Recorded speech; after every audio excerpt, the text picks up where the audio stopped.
Gayatri PG college Sanchore की online class में आप सभी विद्यार्थियों का स्वागत है।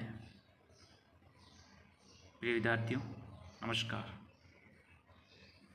बीए प्रथम वर्ष राजनीति विज्ञान विषय के अंतर्गत आज हम पढ़ेंगे व्यवहारवादी उपागम या व्यवहारवाद, बिहेवियरलिज्म।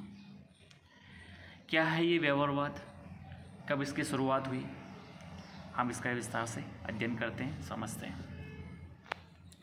देखिए, व्यवहारवाद या व्यवहारवादी उपागम ये राजनीतिक तथ्यों की व्याख्या और विश्लेषण का एक विशेष तरीका है और यह द्वितीय महायुद्ध के बाद अमेरिकी राजवैज्ञानिकों द्वारा विकसित किया गया। देखिए, आप सभी को पता है कि 20वीं शताब्दी में इतने कम समय के दौरान विश्व मानवता को दो बड़े विश्व युद्ध का सामना करना पड़ा। प्रथम विश्व युद्ध 1914 से 18 और दूसरा 1939 से 45। एक सदी में दो बड़े विश्व युद्ध का सामना करना पड़ा।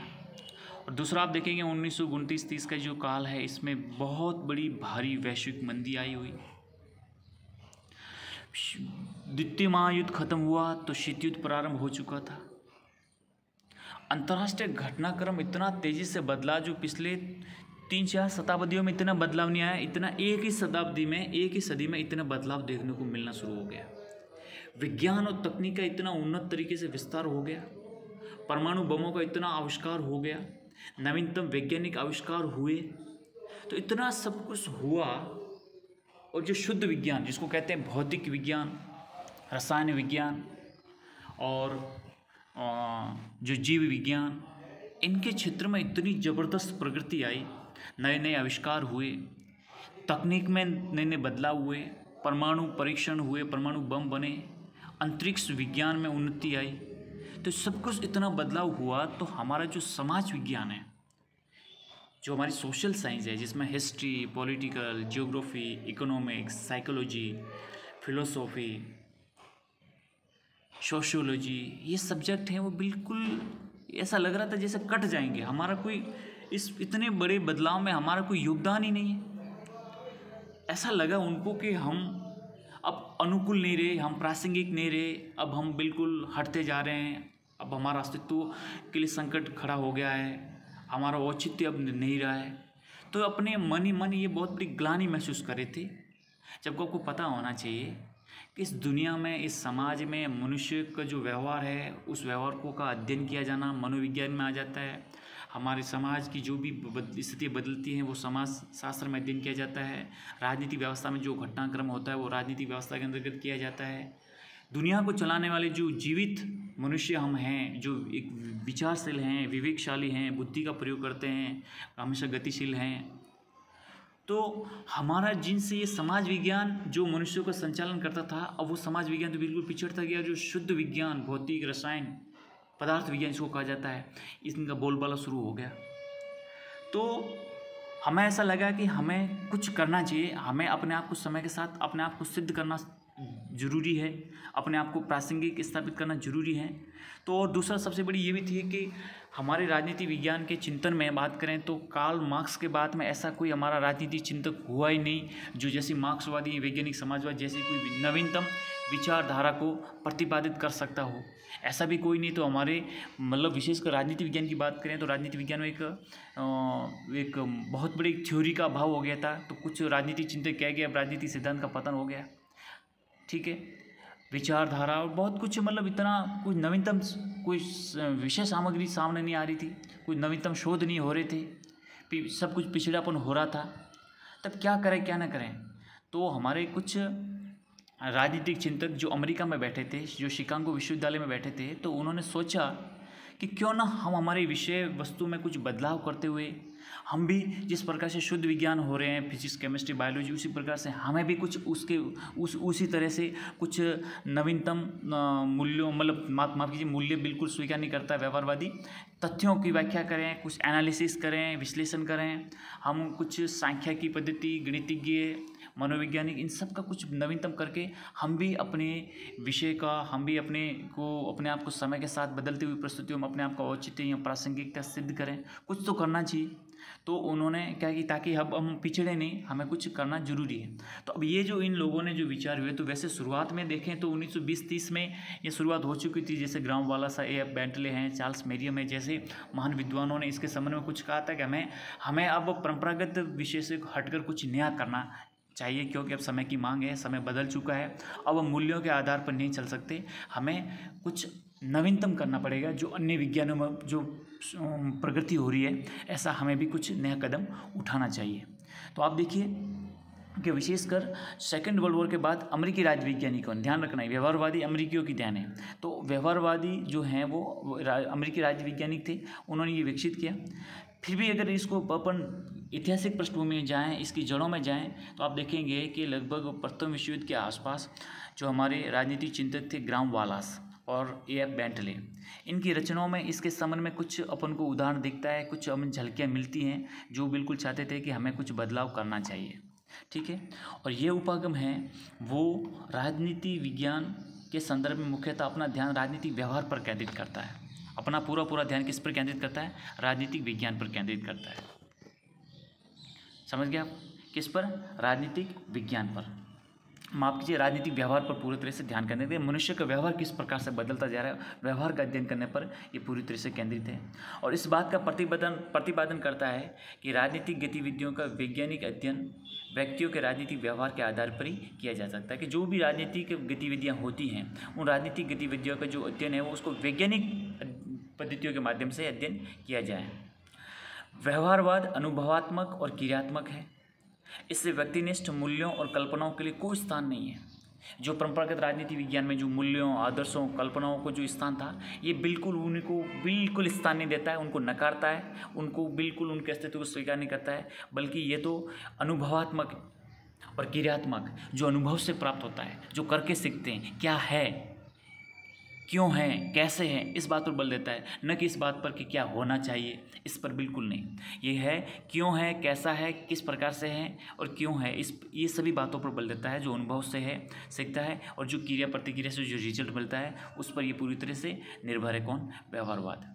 तो व्यवहारवाद इस दृष्टि से परंपरागत या परंपरावादियों के नितांत विरुद्ध है। कह सकते हैं कि व्यवहारवादी उपागम एक प्रकार से परंपरागत राजनीति विज्ञान के बिल्कुल उलट है। बिल्कुल परंपरावादी जो हैं, उनके जो विचार हैं, उनको बिल्कुल नकारता है। और वह राजनीति विज्ञान को राज्य की कानूनी और दार्शनिक सीमाओं में बांधने के लिए भी तैयार नहीं है। अब ये जो व्यवहारवादी हैं वो ये कहते हैं कि हम किसी भी प्रकार से राजनीति विज्ञान को या राज्य को कानूनी और दार्शनिक सीमाएं जो प्राय परंपरागत राजनीति विज्ञान में हुआ करती थी, उनको उनकी सीमाओं में ये बांधने के लिए तैयार नहीं है। ये बहुत ही विस्तार और मतलब अंतर्विषयक उपागम की तरह ये आगे बढ़ता जा रहा है। तो व्यवहारवाद के अनुसार राज्य के बाहर भी सामाजिक और राजनीतिक क्षेत्र की जो संस्थाएं और सत्ता हैं, इनसे भी प्रेरित करने वाला जो मानसिक व्यवहार है, उसका अध्ययन भी अत्यधिक आवश्यक है और महत्वपूर्ण है। मतलब यूँ कह सकते हैं कि आज तक केवल हम औपचारिक संस्थाओं का अध्ययन करते आए, व्यवस्थापिका, कार्यपालिका और न्यायपालिका। लेकिन अब ये कहते हैं नहीं, अब हमें कुछ बाहर जाना चाहिए। और जो अनौपचारिक संस्था हैं जिनसे राजनीतिक क्रियाएं और राजनीतिक व्यवहार प्रभावित होता है, उसको बदला जाता है। तो वो जैसे दबाव समूह है, हित समूह है, हित अभिमुखीकरण है, या फिर आप देखेंगे कि राजनीतिक दल हैं, जो और भी कुछ अलग अलग जो NGOज हैं, स्वयंसेवी संस्था हैं, इनका भी जो प्रभाव पड़ता है उसका भी हमें अध्ययन करना अति आवश्यक है और महत्वपूर्ण है। ठीक है, रॉबर्ट डेल कहते हैं कि व्यवहारवादी क्रांति परंपरागत राजनीति विज्ञान की उपलब्धियों के प्रति असंतोष का परिणाम है। मतलब हमारी जो परंपरागत राजनीति विज्ञान है, जो प्लेटो और अरस्तू के दौर से चली आ रही थी, उसके प्रति जो असंतोष हुआ, उस संतोष का परिणाम क्या है? व्यवहारवादी क्रांति। क्योंकि वो अब समय के साथ अपनी प्रासंगिकता को सिद्ध नहीं कर पाए, वो बिल्कुल पिछड़ते जा रहे थे। इसलिए इन्होंने ये सोचा कि अब हम राजनीति विज्ञान को पूरी तरह से विज्ञान सम्मत बनाएंगे, विशुद्ध विज्ञान बनाएंगे, इसके अलावा और किसी प्रकार से इसमें कुछ नहीं करेंगे। आई बात समझ में? तो विज्ञान सम्मत अधिक वैज्ञानिक बनाने का ये पूरी तरह से इन व्यवहारवादियों ने नियंत्रण कर लिया। तो अब देखिए, जो व्यवहारवाद है उसका विकास के रूप में अपन देखें तो देखिए, मैंने आपको बताया कि इसमें केवल अमेरिकी राजवैज्ञानिकों पूरी तरह से इन्वॉल्व हैं, उनका बहुत बड़ा योगदान है।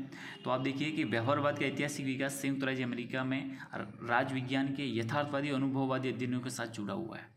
कि अमेरिका के जो राजनीतिक चिंतक हैं, राजनीति विज्ञान के जो विद्वान प्रोफेसर हैं उन लोगों ने अब राजनीति विज्ञान में जो मूल्य, जो दार्शनिक पद्धति, जो आदर्श, जो शास्त्रीय जो पद्धतियाँ थी उन सबको नकारा और यथार्थवादी क्या है, क्या स्थिति है, वास्तविक क्या चीज़ है, वास्तविक स्थिति को ध्यान में रखकर और अनुभववादी अध्ययन ध्यान रखना। ये व्यवहारवादी उपागम की महत्वपूर्ण विशेषता है, यथार्थवादी और अनुभववादी अध्ययन।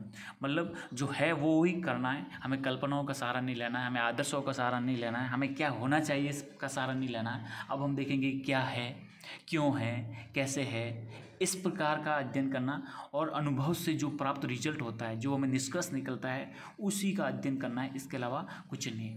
इसलिए आप सबसे देखें कि 1908 में ग्राहम वालास ने एक पुस्तक लिखी थी, human nature in politics, human nature in politics. और एक पुस्तक है A.F. Bentley, the process of government. A.F. Bentley की पुस्तक है द प्रोसेस ऑफ गवर्नमेंट। इन पुस्तकों से यूँ कहें कि एक प्रकार से यथार्थवादी अनुभववादी अध्ययन प्रारंभ हो चुका था, इसके बीच बो चुके थे। वालास ने क्या किया कि राजनीति के अध्ययनकर्ताओं द्वारा संस्थाओं का विश्लेषण करने और मानव का विश्लेषण करने से बचने की प्रवृत्ति के प्रति असंतोष व्यक्त किया। अपनी पुस्तक ह्यूमन नेचर इन पॉलिटिक्स में ग्राहम वालास ने लिखा है कि हमारे जो राजनीति विज्ञान की जो अध्ययन करता है, अनुसंधान करता है, शोधार्थी हैं, वो क्या करते हैं कि संस्थाओं का विश्लेषण करने, विभिन्न संस्थाओं का एनालिसिस करने और मानव का विश्लेषण करने की बचने की प्रवृत्ति है। ये उन्होंने बहुत बड़ा असंतोष व्यक्त किया कि ऐसा नहीं होना चाहिए, पूरी तरह से उसके व्यवहार को ध्यान में रखकर अध्ययन करना चाहिए। स्पष्टतः ये अनुभववादी और व्यवहारवादी अध्ययन को अपनाने का आग्रह था। उनको ये बताया कि आपको अब उससे बाहर निकलकर अनुभववादी और व्यवहारवादी अध्ययन को अपनाना चाहिए। जो ज़रूरत है, समय की मांग है, अपने अस्तित्व और अपने औचित्य को सिद्ध करने का प्रयत्न है, इसको आप ध्यान रखना जरूरी है। फिर 1925 में एक पुस्तक थी चार्ल्स मेरियम की पुस्तक थी new aspect of politics. New aspect of politics, ये चार्ल्स मेरियम की पुस्तक है। ठीक है, तो ये एक प्रकार से व्यवहारवादी उपागम का बौद्धिक पिता के रूप में भी जाने जा सकते हैं, क्योंकि शुरुआत काफ़ी विचार उन्होंने यहीं से उन्होंने दिए थे। और आपको पता होगा कि डेविड स्टन है, रॉबर्ट डेल हैं, कैटलिन है, लॉसवेन है, सब इन्हीं के शिष्य हैं। ठीक है, तो इन्हीं विचारों को आगे बढ़ाने वाले यही उनके शिष्य हैं। तो कहा जा सकता है कि न्यू एस्पेक्ट ऑफ पॉलिटिक्स को व्यवहारवाद की दिशा में एक महत्वपूर्ण चरण कहा जा सकता है। और अमेरिका में मेरियम की प्रेरणा से यथार्थवादी और प्रेरणात्मक अध्ययन किए गए, शुरुआत की गई, इन्हीं से प्रेरित हो गए। उन्होंने किस बात पर, यथार्थवादी, अनुभवात्मक और प्रेरणात्मक अध्ययन पर सबसे ज़्यादा बल दिया जाने लगा। अब ये जो शिकागो विश्वविद्यालय में शुरुआत हुई थी, इसलिए इस पर जो व्यवहारवादी उपागम है या व्यवहारवादी जो व्याख्या को लेकर चलने वाले हैं, वो व्यवहारवादी आंदोलन के जो प्रेरणा हैं उनको प्राय शिकागो संप्रदाय के नाम से भी जाना जाता है, क्योंकि शिकागो संप्रदाय का पूरा जुड़ा संबंध किससे है, व्यवहारवादी उपागम। इसलिए शिकागो संप्रदाय जो शिकागो विश्वविद्यालय के जो प्रोफेसर, विद्वान, चिंतक लोग थे, तो इन्होंने ये चलाया, तो इसलिए उसको शिकागो संप्रदाय के नाम से जाना जाता है और व्यवहारवाद का प्रमुख गढ़ बन गया है। कौन सा? शिकागो संप्रदाय। शिकागो संप्रदाय का नाम आते ही तुरंत दिमाग में आपको प्रश्न आना चाहिए कि ये व्यवहारवाद से संबंधित बातों का उल्लेख किया गया है। आई बात समझ में? फिर देखिए, शिकागो संप्रदाय जो व्यवहारवाद का प्रमुख गढ़ बन गया था, अब उन्होंने क्या किया, कई नवीन स्थापित कुछ संस्थाएं की, कुछ संगठन स्थापित किए, जिसमें आप देखेंगे कि पॉलिटिकल साइंस एसोसिएशंस और फिर सोशल साइंस रिसर्च काउंसिल, फिर फोर्ड कार्नेगी जैसी निजी संस्थाओं ने भी इसे सहायता और शक्ति मिली, जिससे व्यवहारवादी दृष्टिकोण को व्यापक किया गया। अब आप देखिए, सिंपल सी बात है, आप देखेंगे कि जिस प्रकार से शुद्ध विज्ञान, भौतिक, रसायन, इनको विभिन्न प्रकार के प्रयोग करने के लिए बहुत सारा सरकारों के द्वारा, अन्य संस्थाओं के द्वारा बहुत सारा धन दिया जाने लगा। अब हमारे लिए सबसे बड़ी व्यवहारवादी आंदोलन की समस्या किसकी थी? धन की थी, कि हम अनुसंधान करें तो धन कहाँ से लाएं, पैसा कहाँ से लाएं। तो कुछ ऐसी स्वयंसेवी संस्थाएं, कुछ ऐसी जैसे फोर्ड कार्नेगी हैं, इन्होंने बहुत बड़ा अपना धन दिया। फिर जो पॉलिटिकल साइंस एसोसिएशन है या और भी जो अपनी काउंसिल स्थापित की, उनसे भी उन्होंने वहाँ से जो अपनी पूंजी है, धन है, उसको एकत्रित करके इस संबंध में पूरा खर्च करना और अनुसंधान करने पर पूरा ध्यान केंद्रित कर दिया।